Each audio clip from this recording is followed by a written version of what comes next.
السلام علیکم ورحمۃ اللہ وبرکاتہ۔ ناظرین کرام، میں عثمان خان لے کر حاضر ہوں ایک بار پھر آپ کی خدمت میں آپ کا پسندیدہ پروگرام مسائل رمضان۔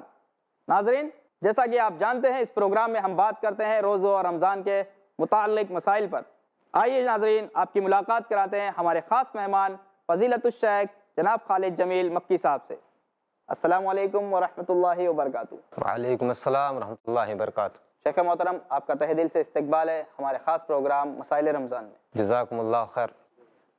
تو آئیے ناظرین، شروع کرتے ہیں ہمارے سوالوں کے سلسلے کو۔ جانتے ہیں آج کا سب سے پہلا سوال شیخ محترم سے۔ شیخ محترم، ہمارا سب سے پہلا سوال آپ سے یہ ہے، عام طور پہ دیکھا گیا ہے قرآن کی تلاوت کے تعلق سے لوگ ایک دوسرے سے سبقت کرنا چاہتے ہیں۔ پورے رمضان کے اندر کوئی 2 بار ختم کر رہا ہے پورا قرآن، 3 بار ختم کر رہا ہے پورا قرآن۔ کہیں نہ کہیں میرے خیال سے دل میں ایک دکھاوا آ جاتا ہے، تو ایسے لوگوں کے لیے آپ کیا نصیحت کرنا چاہیں گے؟ اس سلسلے میں قرآن کریم کی تلاوت کے آداب میں بات آئی تھی جی، کہ آدمی کسی بھی دینی شعائر میں ریا اور نمود سے پاک ہو کر کے اسے انجام دے۔ اور قرآن کریم کی تلاوت یہ عبادت ہے، اس میں ریا نمود کا شائبہ بالکل بھی نہیں آنا چاہیے۔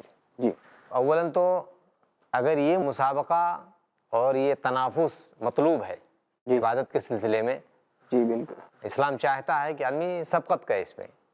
تنافس، اگر آپ نے 4 پارے پڑھے ایک دن کے اندر تو دوسرا چاہتا ہے کہ میں 5 پڑھوں، تو یہ چیز مطلوب ہے۔ خیر کے کام میں مسابقہ یہ جائز ہے، لیکن حسد اور جلن یہ جائز نہیں ہے۔ اس سلسلے میں بہت سارے لوگ، دیگر معاملات میں تو انسان غلطیاں کرتا ہی ہے، عبادات کے معاملے میں بھی لوگ جو ہے حسد میں مبتلا ہو جاتے ہیں اور طرح طرح کے حرکات لوگ کرتے ہیں کہ کسی طرح سے اس کا روزہ ٹوٹ جائے، کسی طریقے سے اس کا حج فاسد ہو جائے، اس کی نماز خراب ہو جائے۔ اس نوعیت کے بھی لوگ آج کے معاشرے میں پائے جاتے ہیں۔ اللہ اکبر۔ تو یہ چیز اسلام میں ناپسندیدہ ہے۔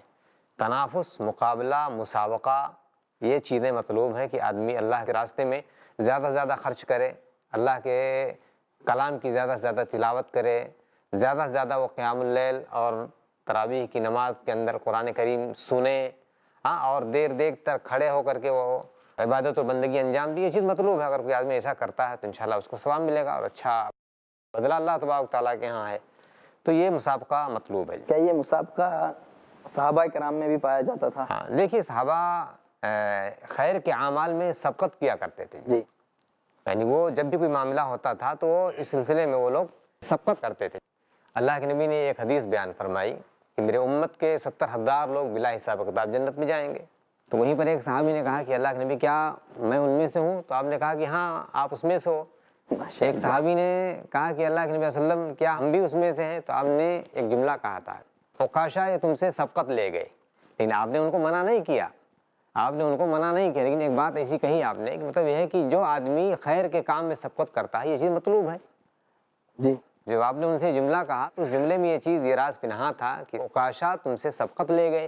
تو صحابہ کے ہاں یہ چیز پائی جاتی تھی جو، اور ایسا اسلام میں مطلوب بھی ہے کہ آدمی خیر کے کام میں زیادہ سے زیادہ جو ہے بڑھ چڑھ کے حصہ لے۔ آپ کو معلوم ہوگا کہ اللہ کے نبی نے جب کسی موقع سے اللہ کے راستے میں خرچ کرنے کی بات کہی تو ہر آدمی جو ہے اپنے یہاں سے لے کر کے آ رہا ہے۔ جس کے ایک آدمی تھا بیچارے کہ اس کے پاس کچھ بھی نہیں تھا، وہ جو گھر میں اس کے کھانے کے تھے وہ چیزیں لے کر کے آئے جو ہے۔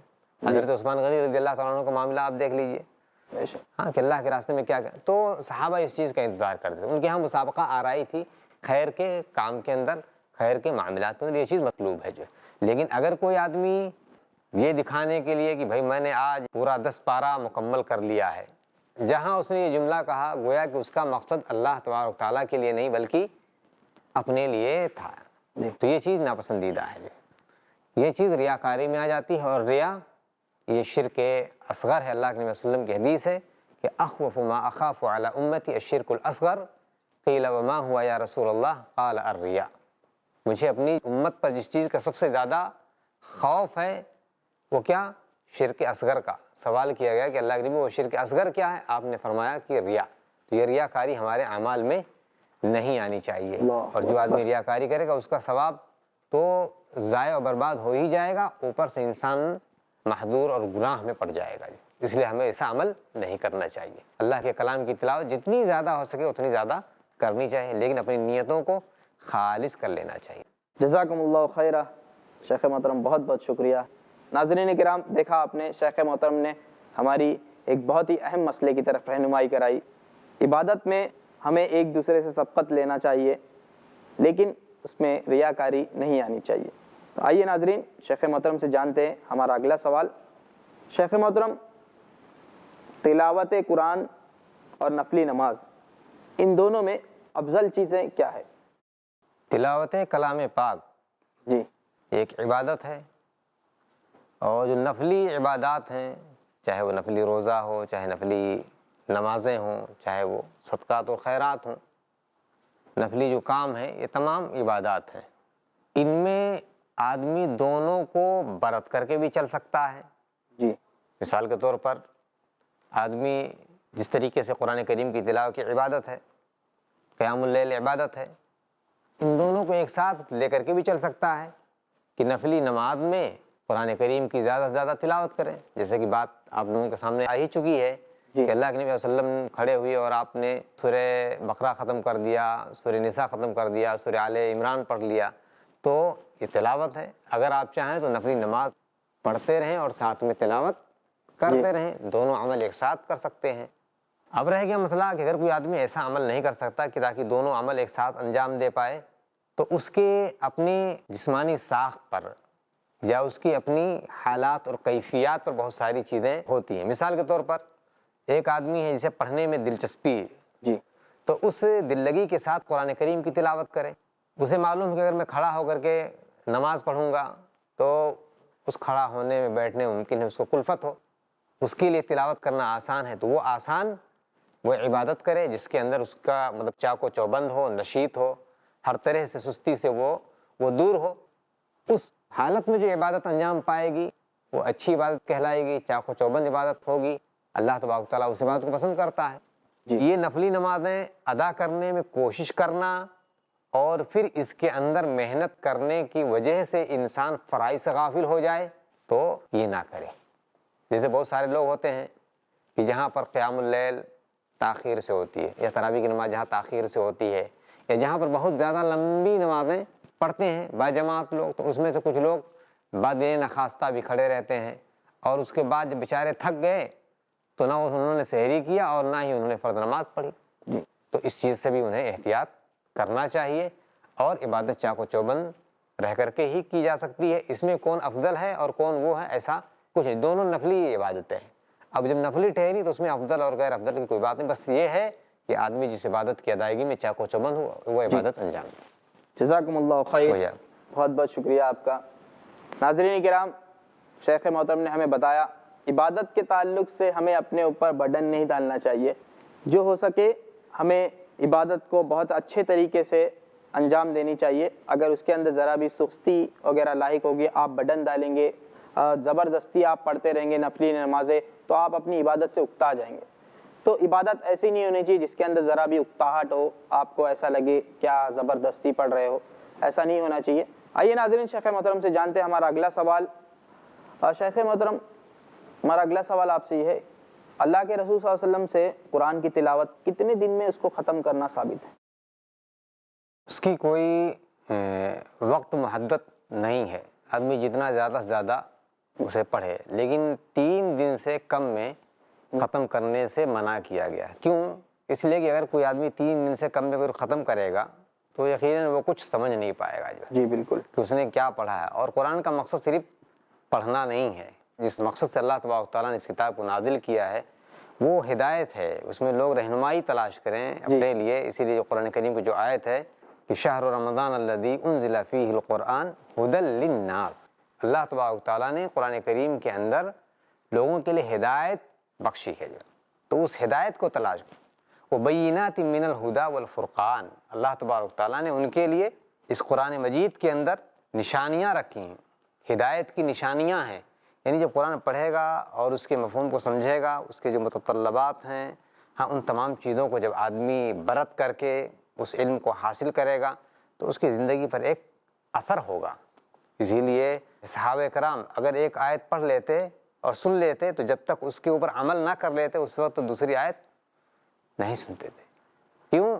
مقصد صرف پڑھنا نہیں تھا، مقصد یہ ہے کہ اس کو اپنی زندگیوں میں نافذ کرنا جو ہے، تو اس مقصد سے جو ہے ہمیں چاہے قرآن کریم کی تلاوت کرنی چاہیے. تو یہ اس کے آداب میں یہ بات آئی بھی تھی کہ اسے بہت ٹھہر ٹھہر کر کے ہاں تدبر کے ساتھ آدمی اس کو پڑھے.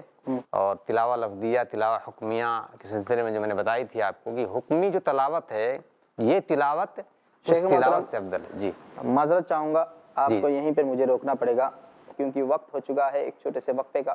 وقفے کے بعد انشاءاللہ ہم اس سوال جواب کے سلسلے کو جاری رکھیں گے.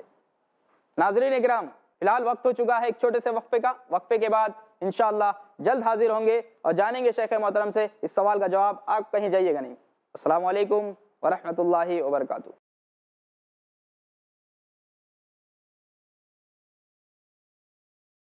السلام علیکم ورحمۃ اللہ وبرکاتہ. ناظرین وعدے کے مطابق وقفے کے بعد میں عثمان خان لے کر حاضر ہوں پروگرام مسائل رمضان. ناظرین وقفے سے پہلے شیخ محترم ہمیں قرآن کی تلاوت کے تعلق سے بتا رہے تھے کچھ باتیں. آئیے جانتے ہیں. جی شیخ محترم. تو قرآن کے بارے میں یہ کہہ رہا تھا کہ آدمی اس میں عجلت بازی نہ دکھائے. جی تمہل کے ساتھ سہولت کے ساتھ ٹھہر ٹھہر کر کے اس کے آداب کو ملحوظ رکھ کر کے ہر حرف کی ادائیگی کے ساتھ تجوید کی کیا قواعد ہیں انہیں برتے تاکہ کسی غلطی میں نہ پڑ جائے اور وہ گنہگار ہو جائے. جی تو سمجھنا اور آرام کے ساتھ پڑھنا یہ مطلوب ہے. اسلام میں زیادہ پڑھنا یہ مطلوب نہیں ہے. جی بالکل. ہاں اللہ تبارک تعالیٰ چاہتا ہے کہ عبادت اچھی طریقے سے ادا کی جائے. اور قرآن کریم ایک بڑی عبادت ہے اور وہ بھی رمضان مبارک مہینے کے اندر اگر یہ عبادت انجام پائے تو اور اللہ تبارک تعالیٰ کے ہاں اس کا بڑا اجر ہے. ہاں اور اللہ نے اسی لیے عبادات کے لیے ایک ضابطہ بتا دیا ہے اور بنا دیا ہے. جی قرآن کریم میں سورہ تبارک کے اندر لِيَبْلُوَكُمْ أَيُّكُمْ أَحْسَنُ عَمَلًا کہ تاکہ تمہیں آزمائے کہ تم میں سے کون بہتر عمل کے اعتبار سے اچھا ہے. بالکل. نہ کہ یہ نہیں کہا گیا کہ کون زیادہ عمل کرنے والا ہے. نہیں, بہتر عمل کے ذریعے سے کون آدمی اس عبادت کو انجام دے رہا ہے وہ اللہ تبارک تعالیٰ کو زیادہ پسندیدہ ہے, نہ کہ کثرت وہاں پر مراد ہے. تو زیادہ تلاوت کرنا یہ مطلوب نہیں ہے. اچھے طریقے سے تلاوت کرنا, سمجھ کر کے اور بوجھ کر کے فکر و فہم اور تدبر کے ساتھ تلاوت کرنا یہ اسلام کا مطالبہ ہے. جزاکم اللہ خیرہ. شیخ محترم بہت بہت شکریہ آپ کا. ناظرین دیکھا آپ نے شیخ محترم نے ہمیں بتایا کہ اللہ تعالیٰ کو ہماری بہتر عبادتیں پسند ہے نہ کہ زیادہ عبادتیں. تو ہمیں اپنی عبادتوں کو بہتر بنا کر اللہ کے سامنے پیش کرنا چاہیے. آئیے ناظرین شیخ محترم سے جانتے ہیں ہمارا اگلا سوال. شیخ محترم قرآن کی تلاوت کے آداب کیا ہیں؟ کوئی بھی عبادت اس کی ادائیگی کے بہت سارے شروط ہوتے ہیں. جی. اور ان شروط کے مطابق جب وہ عمل میں آتے ہیں تو اس پر اللہ تبارک تعالیٰ بھرپور اجر دیتا ہے. جی. اسی لیے آپ دیکھیں گے کہ کسی بھی عبادت کے لیے سب سے عظیم شرط کیا ہے؟ نیت. نیت. بالکل. وہ عمل خالص لوجہ اللہ ہو, اللہ کے لیے ہو. جی بالکل. دکھانے کے لیے نہ ہو, ریاکاری کے لیے نہ ہو, بتلانے کے لیے نہ ہو, اس میں تصنع نہ ہو, بناوٹ نہ ہو. ان تمام چیزوں سے اس عبادت کا پاک ہونا ضروری ہے. تو قرآن کریم کی تلاوت یہ ایک عبادت ہے. اس عبادت کے اندر بھی چاہیے کہ ہمیں اخلاص کو لانا چاہیے. اللہ فرماتے ہیں کہ وما امروا الا ليعبدوا الله مخلصین لہ الدین. کہ ہمیں اخلاص کا حکم دیا گیا ہے کہ ہم اخلاص کو برتیں. اگر اخلاص نہیں رہا تو کسی بھی عبادت و بندگی کا کوئی بھی اجر ہمیں نہیں ملنے والا. تو قرآن کے آداب میں سب سے پہلے اس ادب کو ملحوظ رکھنا چاہیے کہ ہمیں اپنی نیتیں خالص کر لینی چاہیے. دوسرا ادب اس کے ساتھ یہ ہے کہ آدمی طہارت اور پاکی کی حالت میں ہونا چاہیے. جی. آدمی ناپاکی کی حالت میں نہ ہو. جو ہے اس کا جسم پاک ہونا چاہیے, اس کا لباس پاک ہونا چاہیے, اور ایسی ہی جس جگہ وہ تلاوت کر رہا ہے وہ جگہ بھی پاک ہونی چاہیے, پاک اور مناسب جگہ ہونی چاہیے. جی. اسی لیے قرآن کریم کو ایسی جگہوں پر لے جانے سے منع کیا گیا جہاں پر اس کی بے حرمتی ہو سکتی ہو. تو قرآن کریم کی تلاوت کا یہ تیسرا ادب ہے, وہ ادب یہ ہے کہ آدمی ایسی جگہ ہمیں تلاوت کرے جہاں پر مقام سنجیدہ ہو, صاف ستھرا ہو, گندگی و نجاست نہ ہو, یا وہاں ایسا نہ ہو کہ برائیاں ہو رہی ہوں اور اسی میں قرآن کریم کی تلاوتیں ہو رہی ہیں. تو یہ جائز نہیں ہے. تو قرآن کریم کو چاہیے کہ اخلاص کے ساتھ پڑھنا چاہیے, حالت پاکی میں پڑھنا چاہیے، اور ایسی جگہوں پر نہیں پڑھنا چاہیے جو جگہ ناپاک ہو یا نجس ہو، غیر مناسب ہو، یا قرآن کی وہاں پر بے حرمتی ہو۔ جی قرآن جب آدمی شروع کرے تو چاہیے کہ اعوذ باللہ من الشیطان الرجیم پڑھ لے، جی یہ اس کی آداب میں سے ہیں۔ اللہ تبارک و تعالیٰ نے اس سلسلے میں قرآن مجید میں رہنمائی فرمائی ہے کہ فَإِذَا قَرَأْتَ الْقُرْآنَ فَاسْتَعِذْ بِاللَّهِ مِنَ الشَّيْطَانِ الرَّجِيمِ، کہ جب قرآن کریم کی آپ تلاوت کریں تو اعوذ باللہ من الشیطان الرجیم پڑھ لیا کریں، شیطان رجیم سے پناہ مانگ لیا کریں۔ ایسے قرآن کریم کے آداب میں سے ایک ادب یہ ہے، اس سے پہلے بھی اس کا تذکرہ آیا، کہ اسے بہت ہی ترتیل کے ساتھ، تمہل کے ساتھ ٹھہر ٹھہر کر کے پڑھنا چاہیے، وَرَتِّلِ الْقُرْآنَ ترتیلا۔ اور اسی طریقے سے حضرت انس بن مالک رضی اللہ تعالیٰ عنہ کا قول میں نے بتلایا تھا، جی بالکل، یہ اللہ کے نبی صلی اللہ علیہ وسلم کی قرأت کے بارے میں فرماتے ہیں کہ قراءتہ مدّا، کہ آپ کی قرأت ٹھہر ٹھہر ٹھہر ٹھہر کے یعنی کھینچ کر کے آپ پڑھا کرتے تھے جو ہے۔ ایسی ام سلمہ رضی اللہ تعالیٰ عنہ فرماتی ہیں نبی محترم صلی اللہ علیہ وسلم کی قرأت کے بارے میں کہ آپ بہت زیادہ ٹھہرتے تھے، وقف کرتے تھے جو ہے، یعنی آپ ایک آیت پڑھتے پھر اس کے بعد ٹھہرتے، پھر اس کے بعد، اس لیے آپ دیکھیں کہ قرآن کریم کے اندر کچھ علامات تراقیم ہیں جو ہے، یعنی کہاں ٹھہرنا چاہیے، کہاں نہیں ٹھہرنا چاہیے، ان سب چیزوں کے بارے میں واقفیت حاصل کرنی بھی چاہیے جو ہے، جی ورنہ آپ کو معلوم ہوگا کہ قرآن کریم کے بارے میں دو غلطیاں بہت زیادہ ہوتی ہیں، ایک کو لحن جلی کہا جاتا ہے اور ایک کو لحن خفی کہا جاتا ہے۔ یہ کس میں ہے جانتے ہیں؟ یہ تلاوت میں، جی ہاں، یعنی تلاوت میں یہ غلطیاں واقع ہوتی ہیں، لحن جلی اور لحن خفی۔ لحن خفی یعنی مجہول پڑھتا ہے، حالانکہ اسے معروف پڑھنا چاہیے، مجہول پڑھتا ہے، تو اس طریقے سے کوئی حرج کی بات نہیں ہے، یا کسی الفاظ کی ادائیگی میں اگر اس سے کوئی شیخ مطلب جی مجہول اور معروف کی ایک مثالیں میں چاہوں گا آپ سے، ہاں تاکہ ناظرین کو سمجھنے میں آسانی ہو۔ جی، جیسے الحمدللہ رب العالمین، جی تو یہاں ہا کے نیچے بھی ہم نے کیا پڑھا؟ الحمدللہ رب العالمین، تو اسے معروف کہا جاتا ہے، اور مجہول کیا ہے؟ الحمدللہ رب العالمین، جی یعنی ہاں کے نیچے سے عموماً لوگ پڑھتے ہیں، جی تو یہ معروف اور مجہول کا مسئلہ ہے، اسے غلطی کہا گیا ہے، اسے لحن خفی کہا گیا۔ اگر ایسی کوئی غلطی ہو جاتی ہے تو کوئی مضائقہ نہیں ہے، جی لیکن اگر لحن جلی کا ارتکاب کرتا ہے، یعنی ایسی جگہ ٹھہر گیا جہاں ٹھہرنا منع ہے، جی جیسے لا تقربوا الصلاۃ وانتم سکارا، تو یہاں لا تقربوا الصلاۃ پر ٹھہرنا درست نہیں ہے، جی بلکہ یہ پوری آیت ایک ساتھ پڑھنی ہے، لا تقربوا الصلاۃ وانتم سکار سکارا، کہ تم نماز کے قریب مت جاؤ جب تم سکران کی کیفیت میں ہو۔ اب یہاں ٹھہر گیا قاری اور اس کے بعد دوسری آیت پڑھتا ہے وَأَنْتُمْ سُكَارَىٰ، اسے سمجھ میں آیا کہ یہ آیت الگ ہے اور یہ آیت الگ ہے، یہ لحن جلی ہے، اور اس سلسلے میں جو ہے آدمی گنہگار ہوتا ہے جو ہے۔ جزاکم اللہ خیرہ شیخ محترم، بہت بہت شکریہ آپ کا۔ ناظرین کرام، دیکھا آپ نے شیخ محترم نے ہمیں بڑی ہی اچھی بات بتائی قرآن کے دیکھ کے پڑھنے اور نہ دیکھ کے پڑھنے کے تعلق سے۔ آئیے شیخ محترم سے ہمارا اگلا سوال پوچھتے ہیں۔ شیخ محترم، قرآن کو دیکھ کر پڑھنا زیادہ افضل ہے یا بغیر دیکھ کر؟ یہ بات تو ابھی سامنے آ ہی گئی کہ جی قرآن کی تلاوت کرنا چاہیے۔ بالکل۔ رہا آپ کا یہ سوال کہ اسے دیکھ کر کے پڑھنا زیادہ بہتر ہے یا زبانی، جی جو آدمی دیکھ کر کے پڑھتا ہے جی اس کے پڑھنے میں زیادہ کلفتیں نہیں ہیں، اور جو آدمی حفظ سے پڑھتا ہے جی یقیناً حفظ کرنے کے لیے اس نے بڑی محنت کی ہے۔ محنتیں کی ہوں، بالکل۔ اور اس کا مقصد اس حفظ کو باقی رکھنا بھی ہے، تو اللہ تبارک و تعالیٰ بندے کے نیتوں کے اعتبار سے انہیں ثواب دیتا ہے، جی اور جو آدمی عبادت میں جس قدر مشقت برداشت کرتا ہے اس اعتبار سے اس کا ثواب زیادہ ہوتا ہے۔ جی بالکل۔ وہیں پر وہ حدیث بھی آپ یاد رکھیں کہ اللہ کے نبی صلی اللہ علیہ وسلم فرماتے ہیں الماہر بالقرآن مع السفرۃ الکرام البررہ، کہ قرآن کو روانی کے ساتھ پڑھنا، فراٹے کے ساتھ پڑھنا، جی ایسے لوگوں کا معاملہ اللہ کے مقرب فرشتوں کے ساتھ ہوگا۔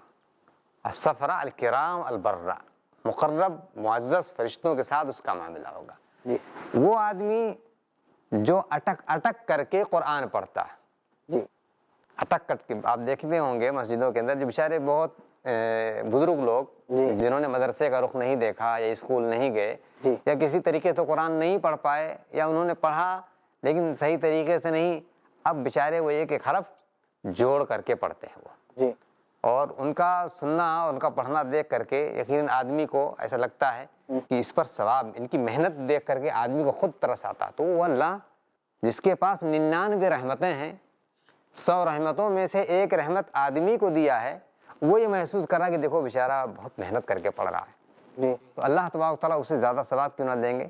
تو اس کے لیے 2 اجر ہیں، ایک اجر تو پڑھنے کا جی اور دوسرا جو محنت کر رہا ہے وہ اس محنت کا۔ بے شک۔ تو اس لیے انسان کے تکلیفوں پر اور اس کی مشقتوں کے اعتبار سے اللہ تبارک و تعالیٰ نے ثواب رکھا ہے، اور اس کی نیتیں کیا ہیں اس پر ان کے سارے ثواب کا دار و مدار ہے۔ جی جی جزاکم اللہ خیرہ شیخ محترم، بہت ہی اہم معلومات قرآن کے تعلق سے آپ نے ہمیں فراہم کی ہے، اللہ آپ کو جزائے خیر عطا کرے۔ ناظرین کرام، ہم اللہ سے دعا کرتے ہیں کہ اللہ تعالیٰ شیخ محترم کی عمر اور صحت میں اضافہ عطا کرے اور آپ کے علم میں بھی اضافہ عطا کرے۔ ناظرین، فی الحال وقت ہے آپ سے وداع لینے کا، سوالات اور بھی ہیں، انشاءاللہ اس وعدے کے ساتھ وداع لیتے ہیں کہ اگلی نشست میں پھر حاضر ہوں گے کچھ اور نئے سوالوں کے ساتھ۔ تب تک کے لیے دیجیے مجھے اجازت، رکھیے اپنا خیال، دیکھتے رہیے ہمارا یہ خاص پروگرام مسائل رمضان۔ السلام علیکم ورحمۃ اللہ وبرکاتہ۔ السلام علیکم ورحمۃ اللہ وبرکاتہ۔ جزاکم اللہ خیرہ۔